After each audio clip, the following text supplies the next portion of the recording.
Hi subscribers, welcome back to our channel. In this video we will know about how to save money as a student.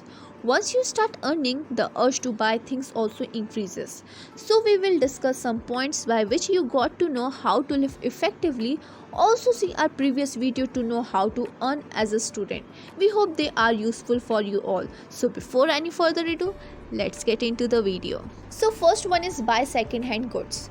Buying second-hand goods is a great way to save money as a student because prices are usually much lower than for a brand new items. Spend some time at your local Oxfam, Octavia Foundation or other charity shops around your university looking for second-hand goods, and you may be surprised at the treasures you find.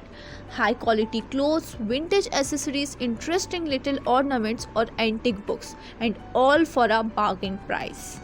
Second, leave food shopping to later in the day. Many supermarkets have a clearance sale in the evening where any food due to go out of date is sold at a marked down price. Bread, seafood and dairy products go on sale, and many vegetables, fruits and other fresh produce are labeled with reduced price. These are great bargains for students since the food usually won't actually expire for another few days. Third is cook for yourself. Cooking for yourself definitely helps you save money as a student. Eating out is one of the most expensive things you can do, especially if you study in a city where a lot of restaurants are pricey. So guys and girls, channel your inner Jamie Oliver and get cooking from scratch. Fourth one is hide the credit card. Let's face it, you and I are all guilty at times of spending too much money on items that we already have, are completely unnecessary or are just too plain expensive. And usually taking a credit or debit card out is the easy way to pay for the bill without facing the reality of the price.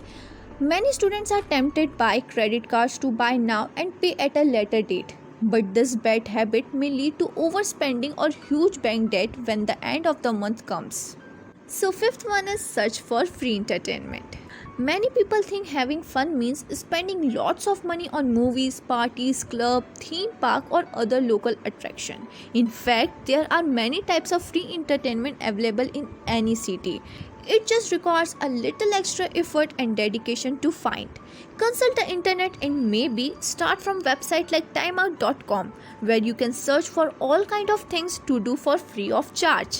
So yeah, that's it for today's video. Hope you like the video. If you do, like, share and subscribe to our channel. Follow us on more platforms for more knowledgeable videos and posts.